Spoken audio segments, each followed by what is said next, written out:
Oh, hey, it's Chris.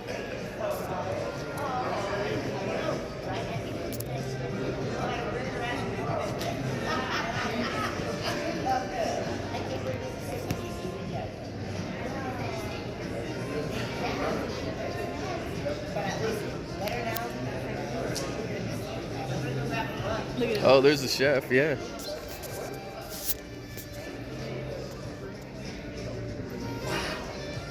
Yeah.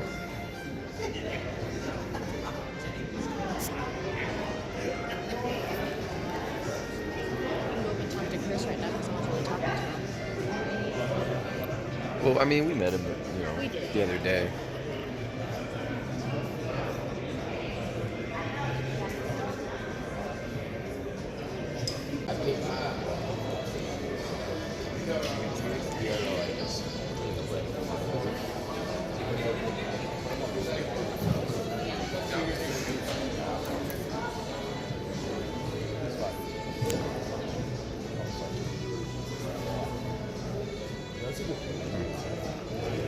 Maybe we should scoot in a little bit. Brandon Curry. Good morning. Well, what a night, champ. I mean, you came in pretty much the favorite as things started to unfold. You can see you got a groundswell of support after you won the Arnold, and people saw the improvements that you've made the last couple of years as you kind of separated yourself out, put yourself with the blinders on in Kuwait at Bodybuilding Gym and Oxygen Gym. The best gyms in the world are our good friend Botters in Kuwait. And you put all your collected marbles in the basket, man. I mean, that was it. You said, do or die, I'm gonna put my best foot forward. I'm gonna make every possible concession I can to get myself in the winner's circle. And here you are, buddy, Mr. Olympia. You know, this sport requires a big commitment, just a lot of just effort and work and grinding. And if you want to be a champion, you got to make the sacrifices to be a champion. And I just dreamed of being a champion and being in this position, and it's definitely paid off. Like I said, I continue to say I wouldn't be able to do it without my support team and my wife allowing me to go and just focus on the business of bodybuilding. But this title was important to me. I've dreamed of it for a long time, and it's just a blessing to be able to capitalize on this opportunity and see this day. So I just want to represent this well. I appreciate all you guys for your kind words and your messages. And like I said, this is for the fans, this is for the future of the sport, and all these great athletes up here. We're seeking to represent this sport. And I'm just very impressed with the production. I'm very impressed with how this thing was laid out. To sell out this show with all the drama that was going on was an amazing thing to know and understand. So this takes it out there to the testament of the commitment of this team in producing the Olympia, and they didn't drop the ball one bit. They went after it, they picked up, and made this even a better year than a lot of people expected. So you guys are great, man. We had a wonderful experience backstage. You ran it perfectly, and everything was beautiful. So my hat goes off to you guys for the commitment that you made to event the Olympia as we know it to be the greatest event on the planet. Thank you, Kamal. All right, Brandon Curry. Let's talk a little bit about the competition. So we've heard from all the champs. Now we'd like to get kind of into the behind-the-scenes action as it unfolded. All right, so you're out there, first call out for prejudging. Your initial response when you see, now obviously you guys are in the back, you're in the pump-up room. Did anybody catch your eye as potential, this guy could be a problem for me here today? I looked around. I know when you're in the moment backstage, things don't always appear to be clear as they seem. Guys are gonna look, better than they may look under the stage lighting. So I try not to really focus on that. I did see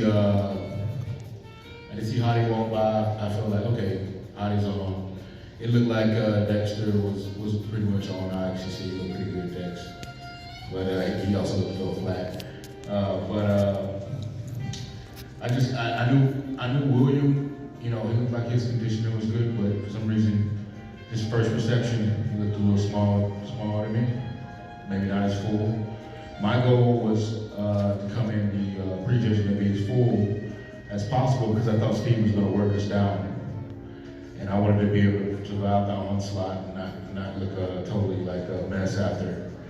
But we did that. We actually probably came in a little too full. I actually probably had some food in my belly that I didn't eat. But we were able to come out with a really, really full package. And I knew from the inside that Rolly was struggling with kind of being a little flat. So I knew I don't know what he was going to have to do to carve up to bring that fuller look. But I know he may not have had an impact on stage that he would normally have if he was, really filled out.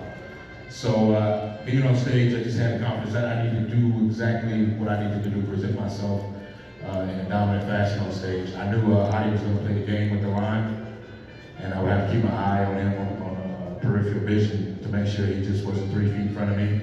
So that kid picked it up quick, didn't he? Yeah, I had watched him over the years on stage, and he has a very, very good stage game. And if you're not aware of it, you'll be a step way behind him, and he'll be way in front of you. Now, Brandon, while we got our audience here, talk about stage game. That's an insider term that we use that they're not really privy to, but a lot of people are looking at, well, what can you do on stage in a bodybuilding competition, but talk about stage game. Like, what goes on up there? What are some of these little tricks and things that these guys do to try to get one up on you? Well, we got the line there that's everybody's supposed to stand on. And guys appear bigger when they're closer to the camera and to your eye.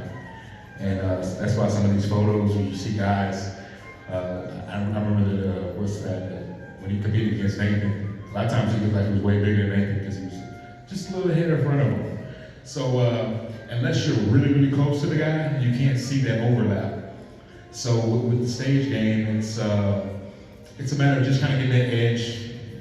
Hopefully the light is good up front, and the guys continue to kind of move forward, kind of get that edge in there, or they're posing late to get that maybe that little shuffle step in.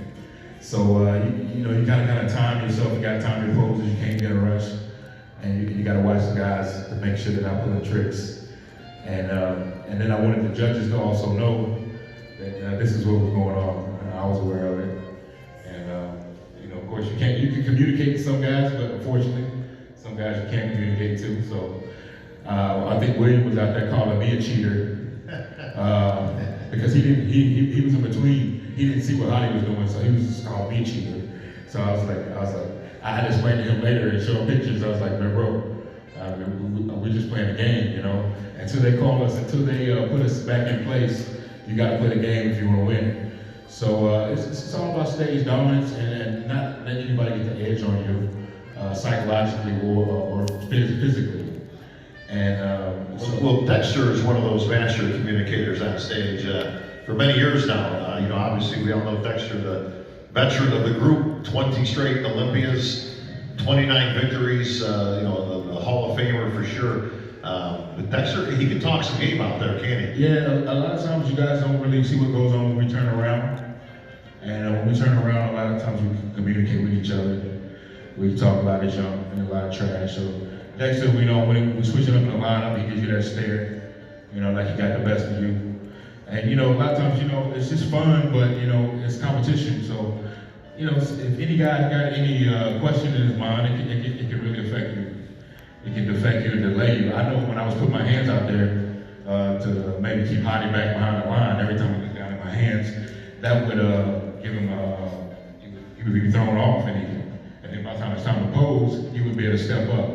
So I was kind of keeping it at bay that way at first until the finals. Of course, he had Hadi yelling at him, "Come on, step up, step up, step up." So there's a lot going on up there, but that maybe you guys are not aware of, but it's a battle. You got to be hungry, you got to be fighting, and you got to show the judges that you want to win the title. And until they say you've done too much and they correct you, you got to do what you got to do to show that you really want that position. Yeah, Big Steve's not one to let this stuff go too much, as you all hear. He's not shy in the microphone, so the words "no elbows" is going to come out from Steve real quick. And guys take a step, and he keeps order up on that stage. So you got to get away with as much as you can while you can do it. Yeah, you notice in some of the pictures that when I did have to pose with Hottie in front of me, I'll make sure I stood where you can see him overlap. He overlapped me literally, so you know he was in front of me by the pictures, because the fans will be like, oh, he's better than they'll argue based on photos when they're with bed. So you got to make it a point to where you exposing the game that is being played, so you're not playing. So I wanted to come in there and be competitive, and I had my game plan set, and I pretty much anticipated what was going to happen before it happened. Pictures and video are obviously much different. How many people are here for the first time at the Olympia this year?